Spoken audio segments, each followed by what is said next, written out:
Chapter 5, After Death. One of the questions most frequently asked by the average person who considers the question of life on the other side, is this: what is the experience of the soul immediately after it leaves the body? It is somewhat pitiful to hear the answers given to this question by many of the so-called authorities on the subject. Verily, a little knowledge is a dangerous thing. The average person imagines that the soul simply steps out from the body and immediately enters into a new world of activity, a wonderland of strange and mysterious scenes. To many there exists the hope of being met on the other shore by all the loved ones who have gone before a great reunion. While there is something which corresponds to this, there is also an entirely different condition to be experienced by the soul immediately after it passes out of the body. Let us consider the experience of the soul immediately before, and immediately after, its passage from the body, so that we may get a clearer light on the subject. The person approaching the stage generally called death, but which is merely a transition stage between two great planes of life, experiences a gradual dulling of the physical senses. Sight, hearing, and feeling grow dimmer and dimmer, and the life of the person seems as a flickering candle flame gradually approaching utter extinction. In many cases, this is the only phenomenon attending the approach of death. But, in many other cases, while the physical senses are growing dimmer, the psychical senses are growing wonderfully acute. It is a common occurrence for dying persons to manifest a consciousness of what is occurring in another room, or another place. Clairvoyance frequently accompanies the approach of death, in some cases being attended by clairaudience, the dying person being conscious of sights and sounds in distant places. There are also many instances recorded in the annals of the societies for psychical research, and far many more related in the privacy of family gatherings, in which the dying person has been able to so strongly project his personality that friends and relatives at a distance have actually seen his form, and in some few cases have been able to converse with him. A careful comparison of time shows that these apparitions, in nearly every case, have appeared before the actual death of the person, rather than after it. There are, of course, cases in which a strong desire of the dying person has caused him to project his astral body into the presence of someone near to him, immediately after death. But these cases are far more rare than those of which we have spoken above. In the majority of these cases the phenomenon is caused by a process of thought transference of such a higher power and degree that the visited person became impressed with the consciousness of the presence of the dying friend or relative even while the soul of the latter still remained in the body. In many cases, also, the dying person becomes psychically conscious of a nearness to loved ones who have passed on before. This, however, does not necessarily mean that these persons are actually present on the scene. One must remember that the limitations of space are largely wiped out on the astral plane,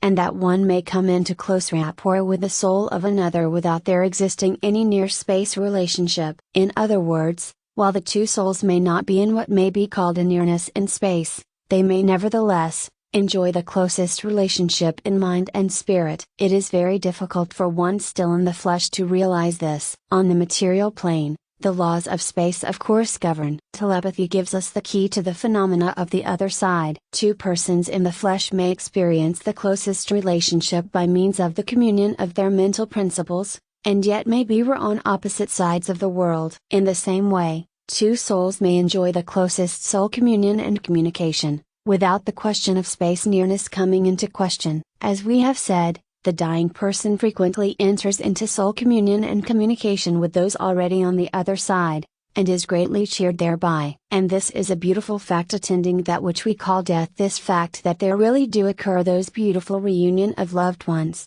of which good folk discourse so hopefully, but not in just the way these good folk usually imagine. The dying person's astral body gradually disengages itself from its physical counterpart. The astral body, as the student probably is aware, is an exact counterpart of the physical body, and during life the two dwell together in the majority of cases. The astral body, however, leaves the physical body at the death of the latter, and forms the covering of the soul for some time. It is really a form of material substance, of a degree, however, so fine that it escapes the tests which reveal ordinary matter. Toward the last the astral body actually slips from the physical body and is connected with it only by a slender thread or cord of astral substance. Finally this thread snaps, and the astral body floats away, inhabited by the soul which has left the physical body behind it. But this astral body is no more the soul that was the physical body which it has just left. Both physical and astral bodies are merely temporary coverings for the soul itself. The soul leaving the physical body,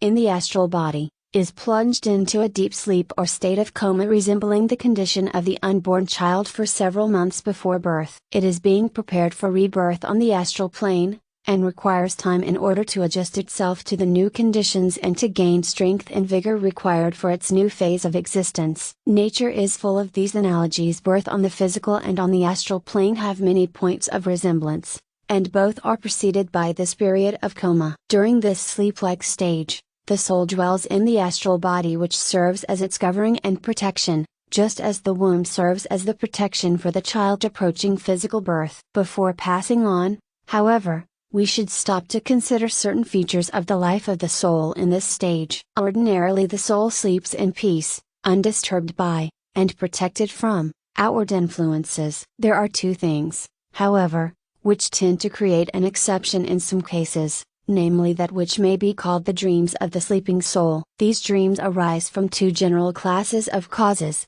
viz., 1. Intense desire filling the mind of the dying person, such as love, hate, or unfulfilled tasks or duties. 2. The strong desires and thoughts of those left behind, providing such persons are in sufficiently close rapport with the departed soul, by reason of love or other strong attachments. Either or both of these causes tend to produce a restlessness in the sleeping soul, and have a tendency to attract the soul back to the scenes of earth, either in a dreamy kind of telepathic communication, or else, in a few rare cases, by something approaching the state of somnambulism or sleepwalking of the physical life. These conditions are regrettable, for they disturb the soul and defer its evolution and development in its new phase of existence. Let us consider this in a little more detail, before passing on. A person passing from the material into the astral plane in a peaceful state of mind is seldom disturbed in the astral sleep by dreamlike states. Instead, he lives naturally through the coma state and then evolves easily into the new phase of existence as naturally as the unfolding of the bud into the flower. It is different with the individual whose mind is filled with strong desires concerning earth life,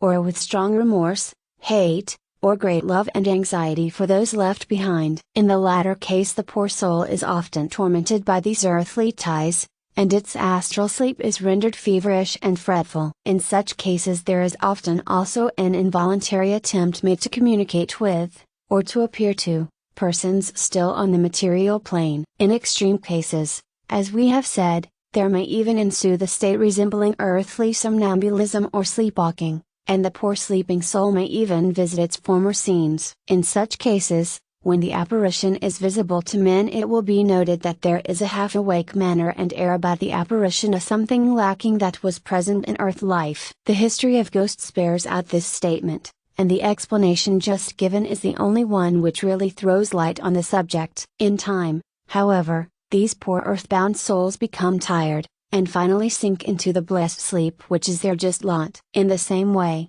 the strong desires of those left behind often serves to establish a rapport condition between such persons and the departed soul, causing it to become restless and uneasy. Many a well-meaning person has acted so as to retard the natural processes of the astral plane in relation to some loved one who has passed away, and has denied to the tired soul that rest which it has merited.